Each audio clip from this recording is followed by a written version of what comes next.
Shalom, puji Tuhan, saudaraku yang dikasih oleh Tuhan. Pada saat ini, sejenak kita akan merenungkan kebenaran firman Tuhan yang berjudul Menang Karena Iman, bagian yang pertama. Saya akan membacakan di dalam Ibrani pasal 11 ayat yang pertama. Kita akan bersama-sama membaca kebenaran firman Tuhan ini. Iman adalah dasar dari segala sesuatu yang kita harapkan dan bukti dari segala sesuatu yang tidak kita lihat. Iman berarti ketergantungan total pada Allah. Jadi, ketika saudara bicara tentang iman, maka tidak dapat dipisahkan dengan ketergantungan saudara total seluruhnya kepada satu pribadi yang hebat itu, yaitu Allah. Ketika Adam berbuat dosa, ia melangkah keluar dari ketergantungan pada Allah, yaitu kepada ketidaktergantungan pada Allah. Artinya tidak percaya.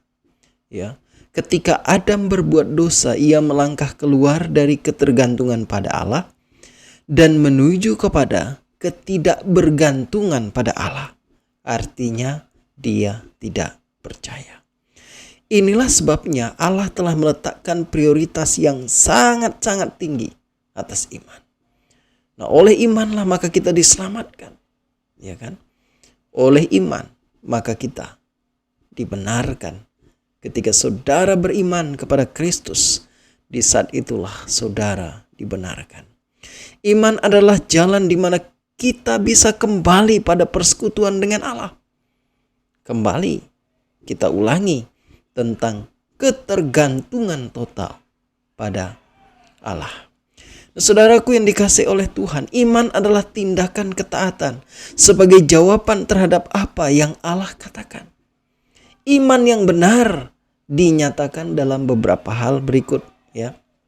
Jadi, iman itu bicara tentang apa jawaban Anda, apa respon Anda, apa reaksi Anda terhadap apa yang Allah katakan, yang Allah perintahkan. Jadi iman yang benar itu selalu dinyatakan dalam pertama tentang ketaatan. Kedua tentang tindakan, respon, jawaban. Jadi kalau kita belum taat, belum memberi respon, belum memberi jawaban yang tepat terhadap apa yang Allah katakan, jangan dulu bicara tentang iman. Iman selalu bergandengan atau selalu berbicara tentang ketaatan, selalu berbicara tentang tindakan yang kita lakukan sesuai dengan apa yang Allah mau. Lalu yang berikutnya, iman juga bicara tentang ketika saudara mendengar firman Allah, suara dari Allah, yaitu mendengar firman Allah. Mau atau tidak kita mendengar firman Tuhan. Itu sebabnya sekarang iman adalah meyakini apa yang kami harapkan dan merasa pasti akan sesuatu yang tidak kami lihat.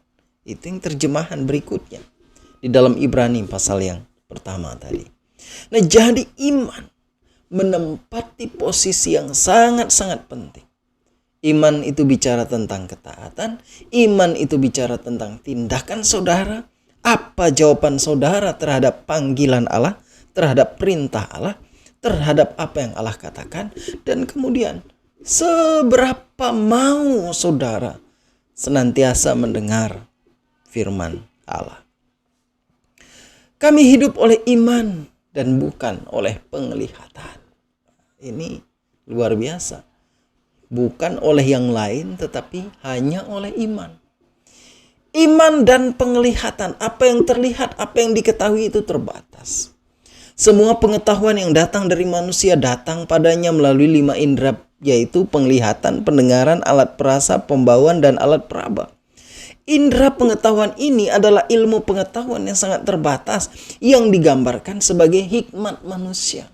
Itu yang bisa lihat, yang kita bisa lihat, yang kita bisa rasakan, yang kita bisa pegang.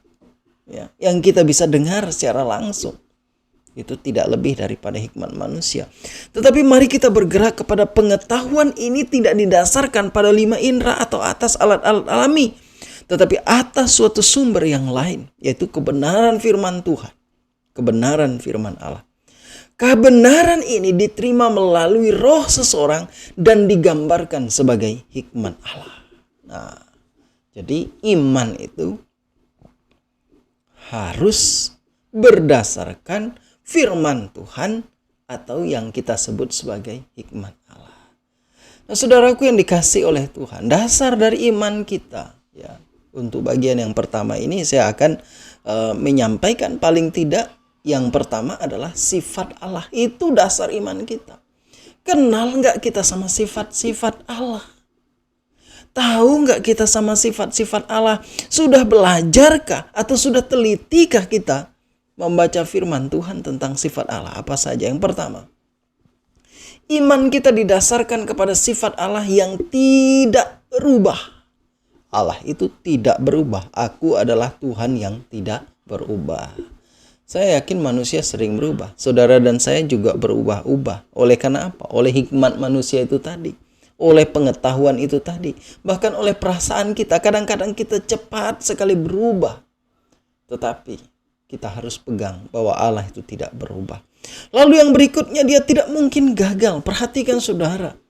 Semuanya ini bertentangan dengan sifat tabiat kebiasaan manusia. Manusia cepat berubah. Manusia mungkin gagal. Tetapi Allah tidak pernah gagal. Itu sebabnya saudara harus mendasarkan iman saudara kepada sifat-sifat Allah. Aku tahu bahwa engkau sanggup melakukan segala sesuatu dan tidak ada rencanamu yang gagal. Yang sering gagal adalah rencana kita kan. Target kita, betul? Ya, angan-angan kita sering gagal karena rancangan kita bukan rancangan Allah. Sering gagal, sering berubah, sering tidak lengkap, sering tidak sempurna. Dia tidak dapat berdusta. Ya. Jadi manusia itu suka bohong, suka dusta, suka memungkiri, suka merubah-rubah, suka bersilat kata. Tetapi saudaraku, iman kita harus didasarkan pada sifat Allah yang tidak berdusta. Artinya apa? Ada janji yang hebat yang Tuhan berikan. Allah bukanlah manusia sehingga ia berdusta. Bukan anak manusia sehingga ia menyesal. Masakan ia berfirman dan tidak melakukannya, atau berbicara dan tidak menepatinya. Bilangan 23 ayat 19. Saudaraku, mari dasarkan iman kita kepada 3 hal ini. Dia tidak berubah. Dia tidak mungkin gagal. Dan dia tidak berdusta. Niscaya kita akan semakin kuat di dalam iman kita. Niscaya kita akan semakin kuat dalam pengharapan kita. Kita berpegang kepada sauh yang teguh. Allah kita, Yesus Kristus yang dahsyat. Dia tidak berubah, dia tidak mungkin gagal, dan dia tidak berdusta. Tuhan Yesus memberkati kita. Kiranya kita semakin kuat di dalam Tuhan, semakin mengasihi Tuhan. Terpujilah nama Tuhan. Haleluya.